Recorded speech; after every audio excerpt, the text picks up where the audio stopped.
This is the Living in Mid-Bloom podcast, lighthearted and heartfelt conversations about what it looks like to live, heal, and blossom in middle age. I'm your host, April Pruitt. Let's get our bloom on.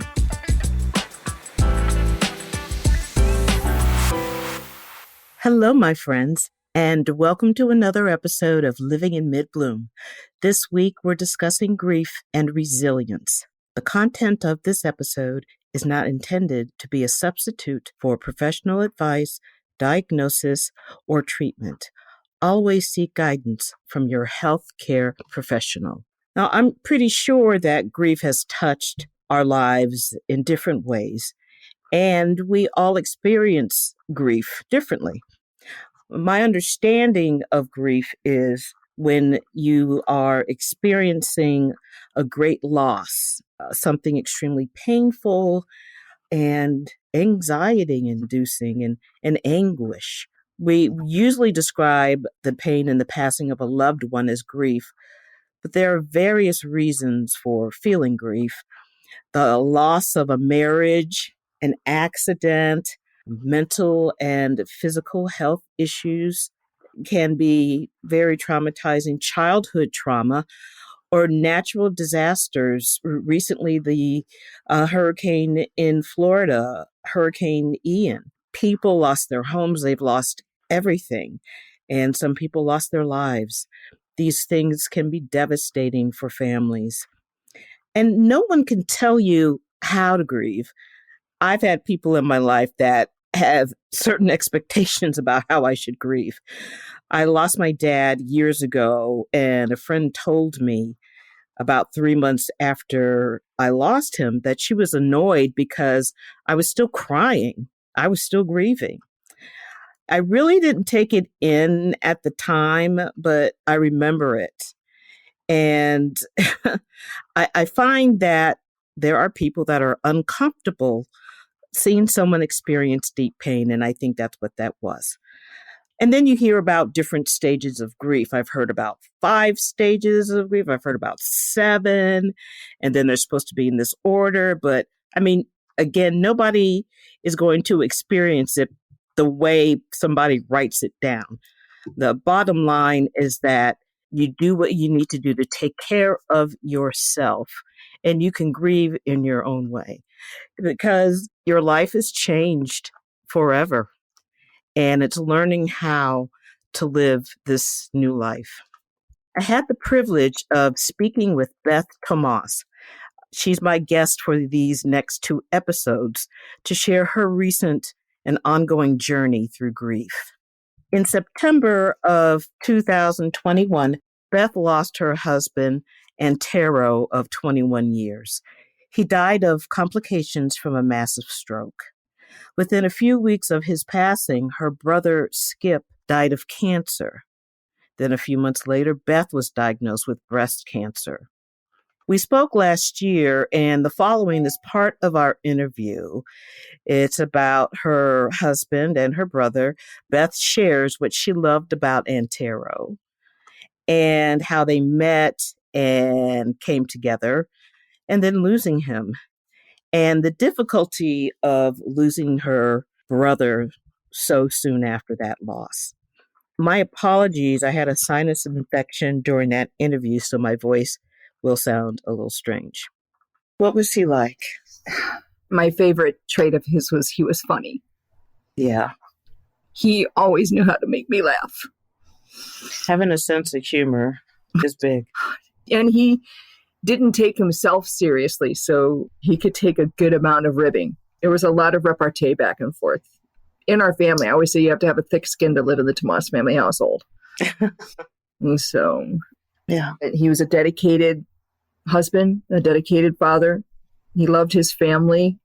My daughter-in-law, who shares a fandom, I guess, if you will, of the Fast and Furious movies with my husband, described after he had passed, it's like, Antero's just like Vin Diesel in Fast and Furious. I don't have friends, I have family. Okay. The difference between him and Vin Diesel's character is that actually Antero hung with his family His brothers and his cousins, they were raised together, very close. And so he didn't always have a need to have lots of friends around, whereas I have my friends. My family Yeah. spread out all over the country, and now some of them are just gone forever. So I have my friends that I keep close. So you both had your families in different ways. Yeah, we did. How did you guys meet? We met at a picnic, a Labor Day. I used to go clubbing. Now, what year was this? 1980 something. You were 5 years old out there. Guys, they let me. I was a mature 5-year-old. In the club. So we were into alternative music. And so that was my thing to do. And I took a break for a few weeks. And in that break, my friends met this guy, Antero, or I guess they pronounce it. All I know is that when I came back to hang, they're like, "You've got to meet this guy, Ontario. He's so cool." I'm like, okay, whatever, And so I met him, but with a name like Ontario, which is usually a name that you see given to a black man. So I expected to meet this 6-foot-tall black guy. He was a 5'8" Filipino guy, and he had hair all over.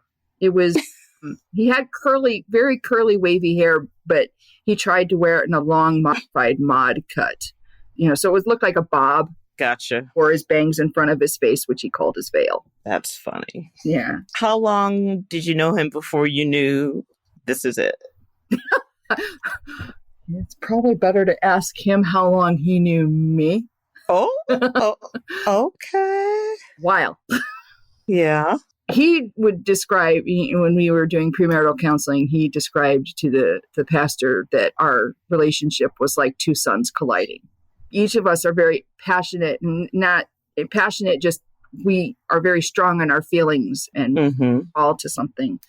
And so it was fast and furious when we first met. And then I got scared and he got weird in my head.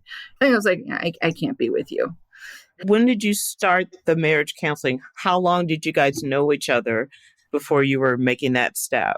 Oh, we met in 1988 and we got married in 2000. Okay. A little while. So, but a lot of that time we weren't together. Okay. Long enough to make Vashti our oldest. And then I'm very strong, very independent. And I was like, I'm not marrying you just because you got me pregnant. Okay. Meaning I don't need you. Go away. Wow, that really is a strong position. Yeah. But we kept drifting back and forth through the next decade. And finally, in 1999, when I was like, okay, we're back together. I really just need to let go of all this. I can't be with you because I broke up with you stuff, because I apparently can. And let's just explore this. And so you said you were fearful? Yeah. I don't know why. I just I had never experienced such intense feelings. And Antero, literally, I am very much a toe dipper in anything. So I put my toe in, take it out, put my toe in, take it out. And Antero he knew right away. He knew. We played football when we first met at that picnic, and he quarterbacked for both teams. And one of my teammates tackled me, and I got up and reamed him. I'm like, I'm on your team. I'm like yelling him. And Antero was like, that was my siren song. She's gonna beat him up. That's my woman. That's it. He's like, oh, I like this one. And so we had an argument very soon into our relationship. And I was like, oh, I'm done with you. Bye-bye. See you later. And he's like, no, I can't let this go. So he called back. He had done something stupid. And in my mind, at that time, unforgivable. And apparently, obviously, I forgave him. But he convinced me to go back out with him. Then shortly after that, put his college, his high school class ring on my finger, and it said that was my engagement ring. That's different.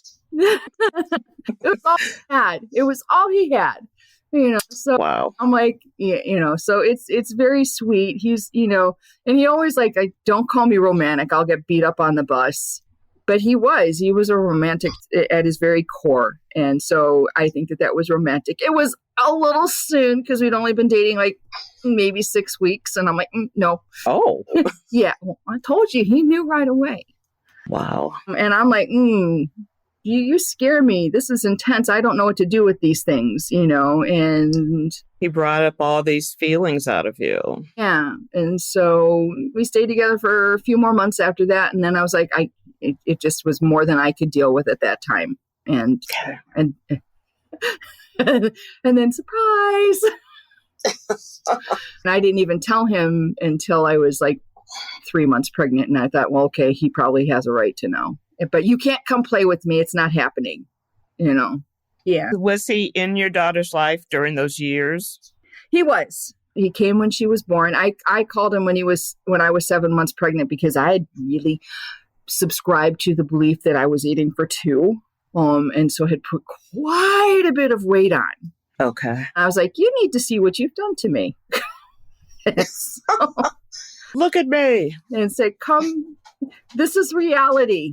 And I remember saying to him at that time, I said, whether we like it or not, we are stuck together for life. Yeah. We're passionate people. So, yeah. It's like, there's no middle ground. You're either really ticked off or you're really happy.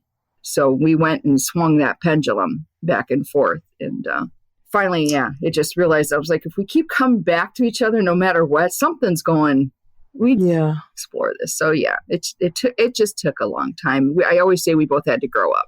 Well, that's true. How old were you when you guys first met? I was 24 and he was 22. Yeah. Still babies. So once you guys got married, was it still that pendulum or was it less the back and forth? No, it was much less. It was a hard first year of adjustment. My parents were married for life and miserable. His parents were miserable and finally divorced when all the kids grew up. So he said in the first couple of months of marriage, didn't say this before we got married, he says after we got married, he goes, if it gets really bad, let's not stay together just because the kids, And this was before Valleri was born. So let's not stay together just because we have a kid. And I'm like, so immediately I went from wedded bliss to abandonment issues.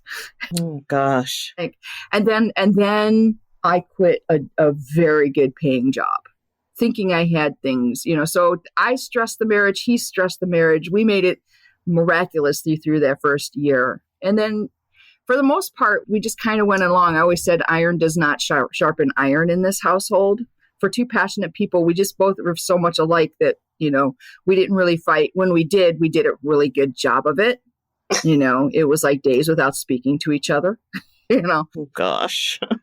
Otherwise, it was just, it was a normal marriage, and, except for how it began, in that, we all have our ups and downs, but we had a really good, solid marriage. And the one thing we knew more than anything is that we loved each other. That's great.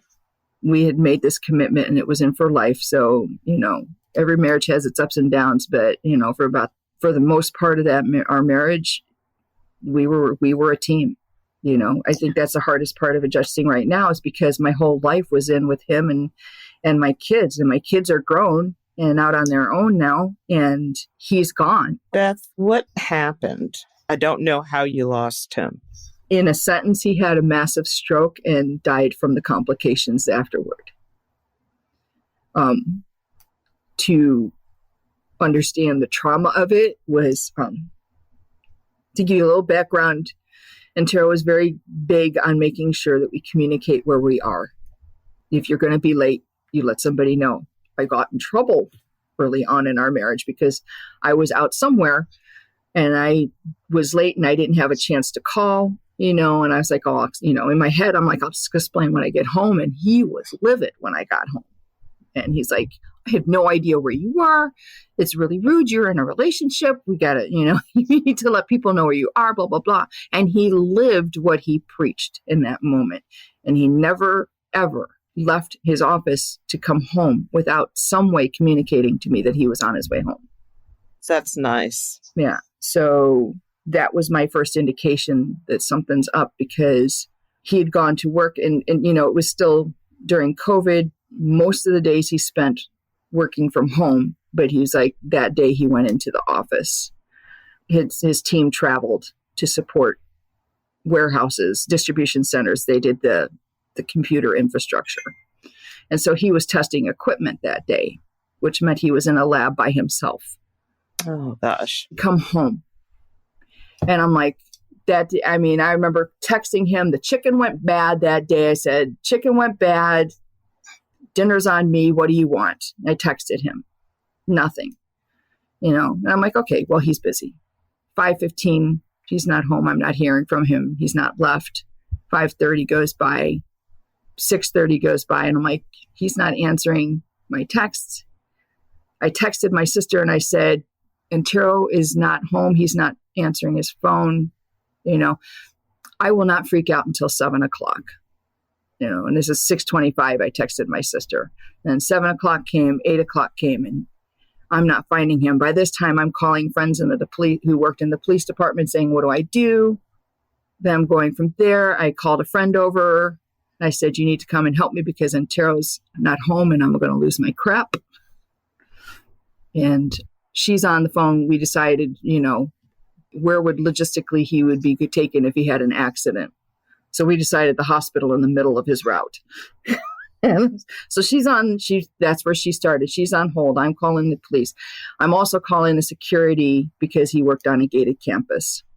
The first 2 times I went through, I said, let me just get to the automatic. So I can, the automated system where you can dial, put the person's name in and get their extension. First time it was garbled and I'm like, okay, let me move on and do something else. Second time I talked to the person and I said, let's send me through to that again. And I went through to the automated system and I couldn't put his name in to get an extension. So I was like, okay, whatever, let me do something else. It never occurred to me because I've been on the campus and in my mind, my denial mind, this was a guy that was sitting in a booth that checked your ID to be sure that you're allowed to go on to a campus that housed tens of thousands of employees, but it was just this guy sitting in a booth. I'm like, what is he going to do? So my friend finally said, call him again and tell him what's going on. So I did. And he's like, oh, I'll have some of my team go up and check and see, because it looks like he had badged in, but he hadn't badged out. So that as far as they knew, he was still on campus. And 40 minutes later, they still hadn't called back. I decided to call. And at that point, they said, we found him. For some reason, he had fallen. He's awake and alert. He's being transported to the hospital by ambulance. And this was up in Lake Forest. I live in Wheaton. That's 40 miles. It's an hour drive. So my friend who was with me drove me up there. And we went from there, found out he'd had a stroke, and they were going to take him to a better hospital in the city. And it was up and down after that. And in the meantime, we're also waiting to find out why my brother couldn't have shoulder surgery, because they found spots on his lung and his liver and his adrenal gland. And they were testing to see if it was cancer. So we're waiting to find out if my brother has cancer. My husband is in the hospital, has a stroke, had to have 2 surgeries to save his life. The first one was like, save his life. We weren't sure what was going to come back, but save his life. The second one was, we're just saving his life. We're not saving quality of life anymore. But my children were on their way, and they couldn't have him pass away while they were traveling. I couldn't let that. So it was just a no-brainer. Do the surgery. Did you ever get a chance to communicate with him after he had the stroke? Yes. He was conscious. He couldn't talk very well because he was paralyzed. It was his right side that was affected, so he had cognitive abilities. So I got to tell him that I loved him. I called the girls, and they got to tell them that they loved him, and he was able to, in a way that they could understand, tell them that he loved them. So they got that. When did you lose him? September 21st last year. Okay. Not even a year. Wow. The 3 hours before Antero passed away, Skip called. My sister was with me in the room with Antero. And so Skip called my sister and told her that he was terminal. that he had cancer of the lung, and it was terminal. And couldn't speak to him for a week. So I finally called him and talked to him. He was going to try. He said that if he had chemo, he had 8 months. If he didn't do anything, he had a month. And by the time I talked to him the next week, he had gone through 3 rounds of chemo, and it was more than he could tolerate. And he was like, Beth, I can't do this anymore. I'm so sorry. I can't do this. Oh, gosh. And so I ran up to Minnesota.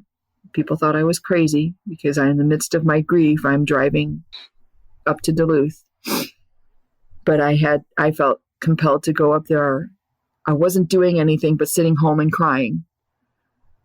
I'm like, there was no reason for me not to go up there. And so I went up there and said goodbye to him and told him he could go. I'm sure he was happy to see you. He was shocked. I told him I was going to try and get up there this weekend. He said he'd try and hold on. And nobody bothered to tell him. Or if they did tell him, it wasn't always, because when he looked at me, he was like, I can't believe you came here. And I'm like, well, what was I going to do? You need to know I'm going to be okay. So somewhere deep down then, I knew I was okay. Because I'm Beth, and it's what Beth does. Beth is, whether she wants to be or not, is strong. I don't like to use that word for me because it requires expectations. Strong doesn't mean invincible. Yeah. Strong doesn't mean you're living without pain. Yeah. It's just making a decision to keep moving. Well, I guess I'm Superwoman, Wonder Woman. So I had to let my brother go and let him know that he could rest easy. That he didn't need to feel bad for not wanting to fight anymore. And that there was no apology necessary. We have our younger sister, and she lives in North Carolina. She could not come up because she had just spent time with me, and Antero spent a week with me. And so I actually put her on a video call so that she and Skip could talk to each other and see each other.